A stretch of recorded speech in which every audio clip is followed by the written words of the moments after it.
नमस्कार। ठाट और राग, इनका आपस में बहुत ही खूबसूरत संबंध है। ठाटों से ही जो है वो राग उत्पन्न होते हैं और जाहिर सी बात है कि जो राग उत्पन्न होंगे उनमें कहीं ना कहीं उस ठाट से जो संबंध है या उस ठाट की जो विशिष्टताएं हैं वो कहीं ना कहीं नज़र आएंगी। तो जब भी हम किसी राग को लेते हैं हम सबसे पहले कहते हैं कि ये राग अमुक ठाट से है, यानी इस ठाट से उसका जन्म हुआ है।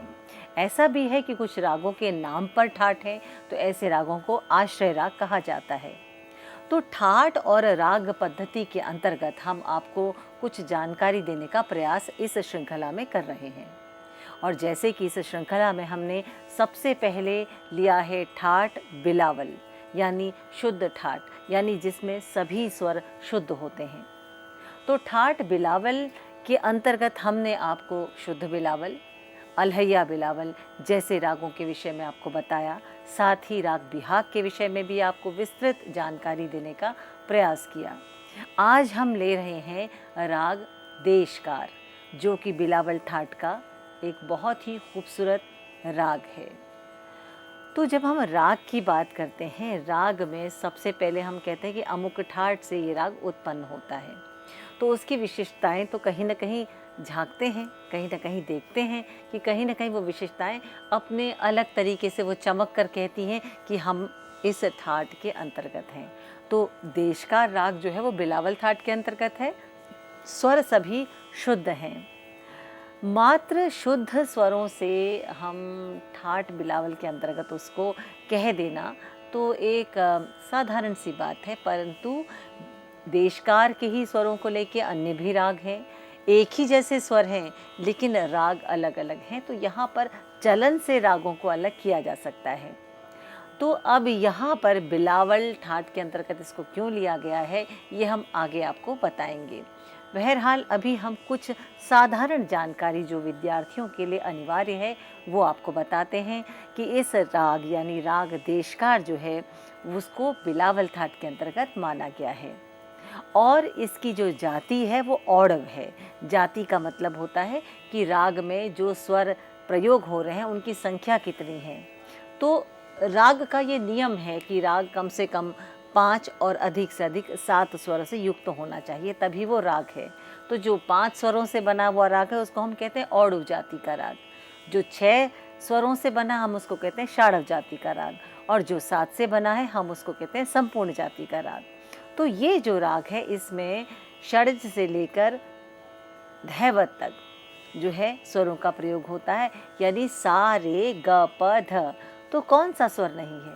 मध्यम नहीं है और निषाद नहीं है। तो म और नि यानी मध्यम और निषाद इसमें वर्जित है। इस प्रकार से 7 स्वरों में से 2 स्वर जब प्रयोग नहीं हो रहे हैं तो रह गए 5 स्वर, तो हम कहते हैं इसकी जाति औडव है। ये जो राग है ये अपने आप में एक विशिष्ट राग है जो कि विद्यार्थियों को शुरू में सिखाया जाता है।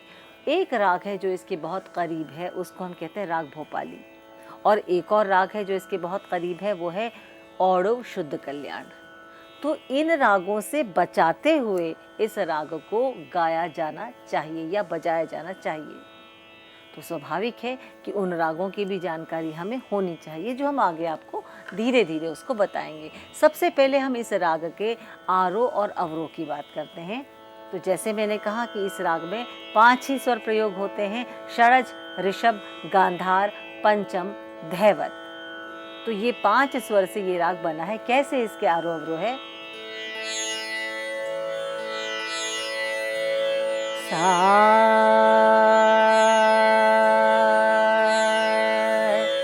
सा रे ग पा धा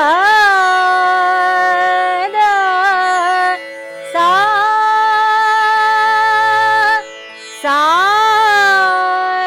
दा पा गा रे सा। फिर से सा रे गा धा धा सा सा धा पा गा रे सा। इस प्रकार से ये इसके आरोह और अवरोह हुए। अब इसकी पकड़ की बात करते हैं। गा पा धा धा सा धा पा गा पा धा धा पा गा रे सा। पकड़ का मतलब जैसे आपको बताया गया, किसी चीज को पकड़ना, तो यहाँ संगीत में पकड़ने का मतलब है किसी चीज को पहचानना, टू आइडेंटिफाई सर्टन राग। तो उसकी पहचान कैसे होती? तो ये जो स्वर गुच्छ मैंने आपको बताया, ये इस राग की पहचान है। यानी जब राग में ये स्वर गुच्छ गाया जाता है या बजाया जाता है तो हम एकदम से पहचान लेते हैं कि राग देशकार की पकड़ है या ये राग देशकार है। यहाँ पर एक बहुत ही महत्वपूर्ण बात मैं आपको बताना चाहूँगी कि राग भोपाली या राग शुद्ध कल्याण में भी बिल्कुल यही स्वर हैं। देखिए कैसे, सा रे गा पा धा सा धा पा गा रे सा। ये भोपाली के भी आरोह अवरोह हैं। और यदि हम औडव शुद्ध कल्याण की मात्र आरोह अवरोह की तरफ जाते हैं तो वो भी कैसे हैं? सा रे गा पा धा सा धा पा सा धा पा गा रे सा।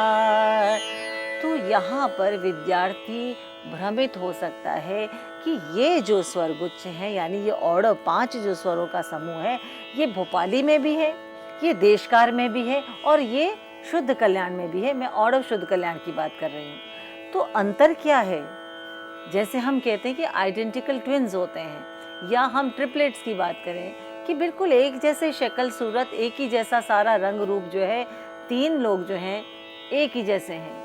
तो अंतर कैसे पता चलेगा? अंतर तब पता चलेगा जब हम उनको करीब से जानेंगे, जब हम उनके व्यवहार, उनके बोलने का तरीका, उनका बॉडी लैंग्वेज, उनकी आदतें, उनकी रुचियाँ, इन सब चीज़ों को हम जब नज़दीक से जानने का प्रयास करते हैं तभी हम उनमें अंतर जो है वो बता पाएंगे। ऐसा ही इन रागों में है। तो जब रागों को कैसे हम अलग अलग पहचानेंगे? यानी रागों के चलन के हिसाब से। राग की एक चाल होती है और जो चाल, यानी जब राग चलता है, जब राग का विस्तार किया जाता है, जब राग की बढ़त की जाती है तो बनती है राग की चाल, और इसी को हम कहते हैं राग का चलन। तो चलन राग का जो होता है वो राग को अलग अलग जो है विशिष्टताएं देते हुए एक दूसरे से भिन्न बनाता है। तो यहाँ हम देखें कि देशकार कैसे है। सा गा पा गा रे सा रे सा गा पा गा पा दा पा गा पा दा सा दा पा गा पा दा गा पा गा पा दा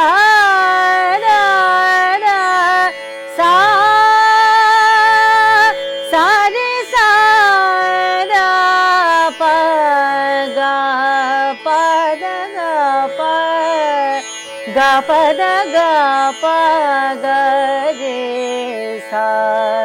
तो मैंने उन्हीं स्वरों को जो राग देशकार के आरोह अवरोह है, जिनसे बनता है आरोह अवरोह, उनको लिया है। साथ में मैंने कुछ पकड़ का जो मैंने आपको बताया, गा पा दा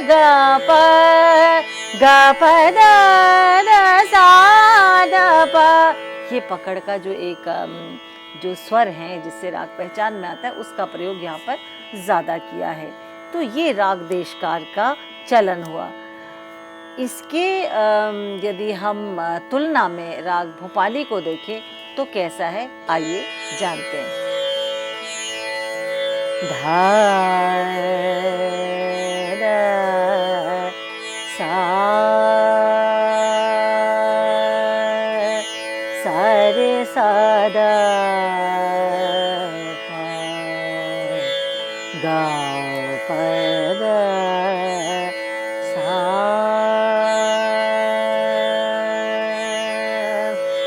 प दा सा रे गा रे सा दा दा गा रे गा पा गा सा रे सा धा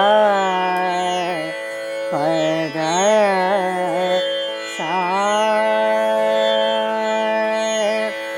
सा रे गा सा दा गा रे गा पा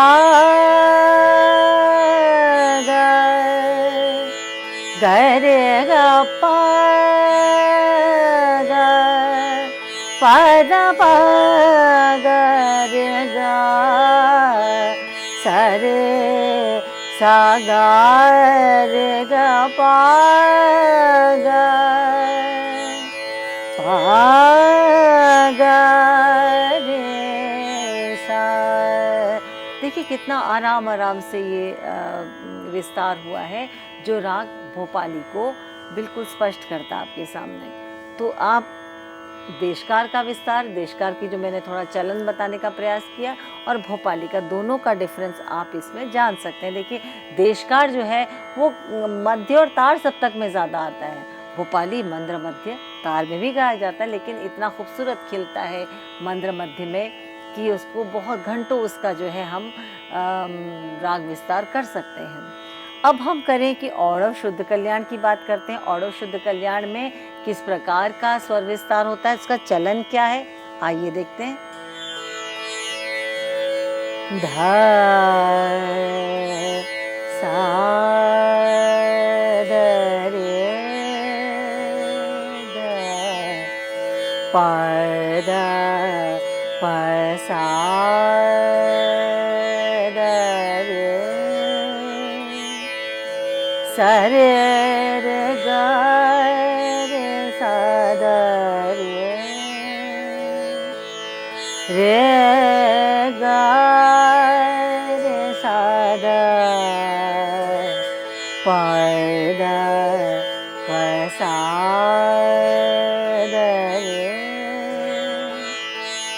सा रे रे पा गा प रे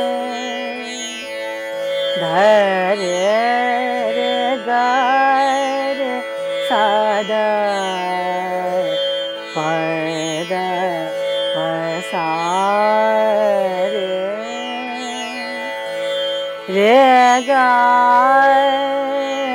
रे रे पा गा पा रे गा सा रे गा प दा प गा रे गा रे पा गा रे गा प दा प गा रे धा प गा रे ध रे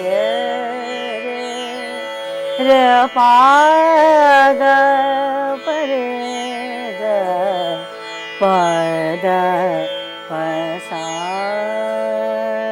देखिए तीनों मैंने रागों के चलन को संक्षेप में आपको बताने का प्रयास किया है। आप देखिए इसका अंतर एकदम स्पष्ट है।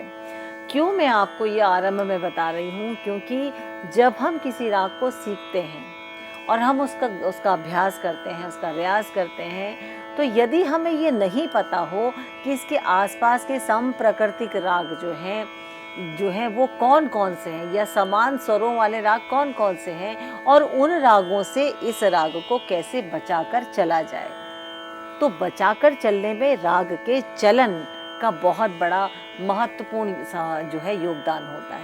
यदि राग का हमें चलन नहीं पता है तो सभी राग एक जैसे होंगे यदि उनमें समान स्वर है। सा रे गा प ध सा ध प ग रे सा, देशकार में भी होगा। सा रे गा प ध सा ध प ग रे सा, भोपाली में भी होगा। सा रे गा प ध सा ध प ग रे सा, औडव शुद्ध कल्याण में भी होगा। तो कैसे अंतर पता करें? अंतर मात्र उसके चलन से ही पता चलेगा। तो राग को जब हम सीखते हैं तो राग को हम उसकी पूरी जानकारी हमारे पास होनी चाहिए कि राग कैसे राग का को बरता जाए, कैसे राग का चलन है, जिसको हम थ्रू आउट राग को गाते समय उसको हमें फॉलो करना पड़ेगा। तो ये तो अंतर रहा तीनों राग में मात्र चलन को लेते हुए। जहाँ मैं कहती हूँ समानताएं तो तीनों में एक ही है कि भाई तीनों औडव जाति के राग हैं, लेकिन शुद्ध कल्याण में जो है दो प्रकार के शुद्ध कल्याण होते हैं। एक औडव शुद्ध कल्याण जो ज़्यादातर घरानेदार गायक हैं जो या वादक हैं उनको पता है, वो उसको गाते हैं। लेकिन एक जो शुद्ध कल्याण जो ज़्यादा प्रचलित हो रहा है वो है औडव संपूर्ण। तो औडव संपूर्ण में देखा जाए तो अवरों में जो है निषाद और मध्यम का प्रयोग होता है, लेकिन मात्र छू कर आने वाली बात है, या एक मीण में उसको लिया जाता है। तो वो यहाँ पर मैं आपको अभी वो नहीं बताऊंगी, क्योंकि जब हम शुद्ध कल्याण राग के बारे में आपको विस्तार से बताएंगे तब इस बात को जानना जो है ज़्यादा महत्व का रहेगा। तो ये तो था अंतर। अब राग देशकार का वादी स्वर धैवत है और संवादी स्वर गांधार है। तो धैवत जो है उत्तरांग का स्वर है, तो उत्तरांग वादी राग है, उत्तरांग प्रधान राग है। और इस राग को गाने का समय दिन का दूसरा प्रहर है। यदि जो समय इस समय लाइव आपको जा रहा है ये कार्यक्रम CEC व्यास चैनल के थ्रू, तो ये बिल्कुल सही समय है देशकार राग को गाने का। तो इस राग को में जो हम कहते हैं कि बिलावल ठाट का है, तो बिलावल अंग कहाँ पे आएगा? गा प ध गा प ध गा गा प, ये जो पोर्शन है ध गा गा प ग रे गा प ध गा गा प, ये जो आता है ये भाग बिलावल अंग का है। ध गा गा प, बिलावल अंग सामने आता है। सा रे सा ध गा गा प। और कुछ परंपराओं में, कुछ घरानों में जब इस राग को गाया जाता है तो हम सा रे गा पा दा दा इस प्रकार से नहीं गाते हैं। जो परंपरागत जो विद्वान हैं वो उसमें ऋषभ का अल्पत्व कहें या लंघन कहें, यानी लांघ कर जाना, या बहुत कम प्रयोग जो है आरोह में किया जाता है। सा रे सा गा प द गा प गा प द सा द प गा प द गा प, इस प्रकार से इस राग को वो गाते हैं, जिसमें कि आप देखिए कि ऋषभ का सा रे सा इस प्रकार से प्रयोग होता है। गा गा प सा गा प द गा प, इस प्रकार से उसका लंघन किया जाता है। और जो भोपाली राग है उससे भी उसको अलग किया सकता है। सा रे गा रे सा द गा। देखिए गांधार जो है भोपाली में, गांधार जो है वो न्यास का स्वर है, और वैसे भी वादी गांधार है भोपाली में, तो इसलिए गांधार पर किस प्रकार का न्यास हो रहा है? सा रे गा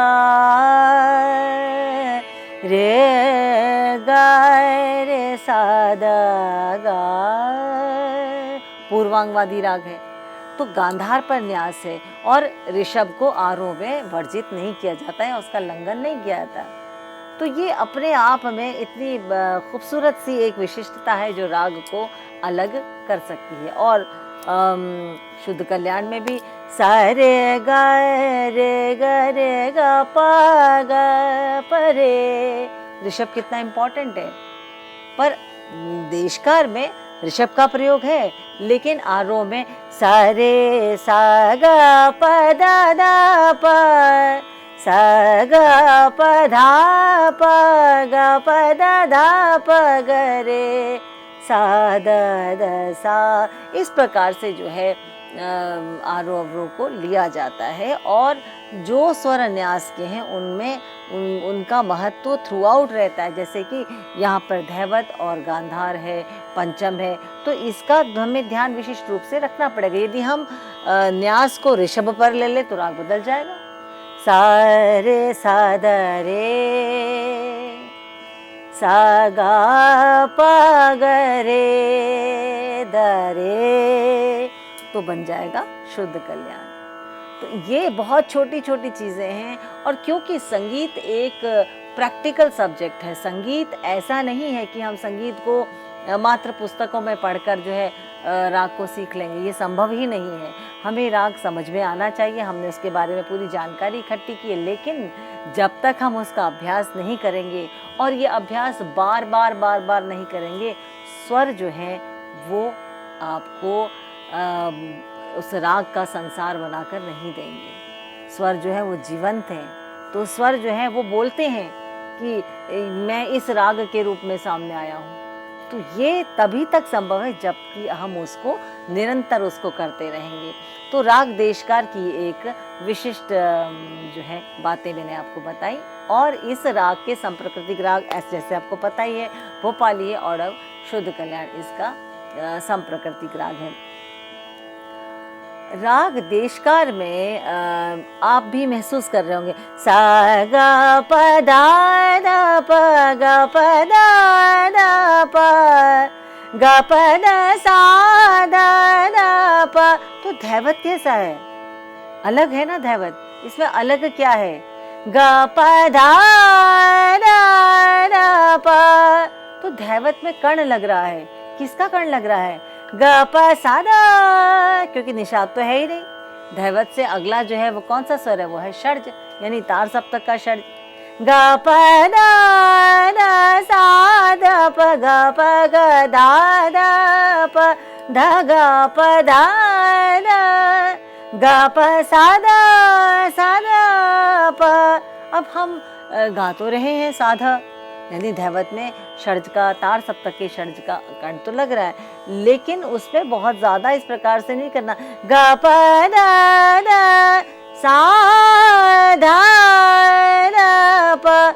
तो जब हम उसको गाते हैं तो ये इसका प्रयोग करने का, इसको जो गाने का, बजाने का तरीका, वो उसको भोपाली से अलग करता है या उसको देशकार से अलग करता है। और ये इसकी बहुत बहुत बहुत ही महत्वपूर्ण जो है विशिष्टता है इसके धैवत की, जो इसको अन्य दो रागों से अलग करता है। तो देशकार वैसे भी जब विद्यार्थी जीवन में हम भी जब सीखते थे तो हम इस राग को बड़े आसानी से इस प्रकार से याद करते थे कि इसका जो धैवत है वो धा धा यानी साधा, ये हम याद कर लेते थे, जो हम भोपाली से उसको अलग करते थे। तो बाद में जब हमने इस पे रियाज के जब समझा राग को, उनका ये तो इसकी ऐसी विशिष्टता है जो हाँ राग को हमें बिल्कुल अलग पहचान तो देता ही, अलग से हम उस राग को पहचानते हैं, लेकिन उस राग का माधुर्य जो है, उस राग की प्रकृति जो है इस धैवत पर बहुत ज़्यादा निर्भर करती है। अब देखिए, इस धैवत के प्रयोग करने से आप इसकी प्रकृति कैसे पाते हैं? गा प द गा प गा प द ध सा ध प आ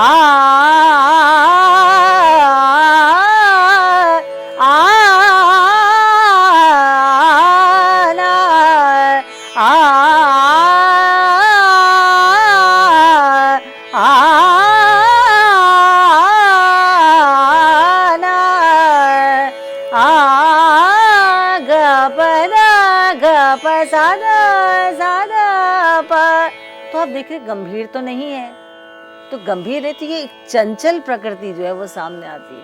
माधुर्य तो है राग में, क्योंकि राग तो तभी राग होगा जब वो रंजकता वाले गुण को अपने साथ लिए हुए होगा। तो यहाँ पर इसकी प्रकृति जो है वो एक जगह टिकी नहीं है, स्थिर नहीं है, गंभीर नहीं है। वो कैसी प्रकृति है? वो चंचल प्रकृति है।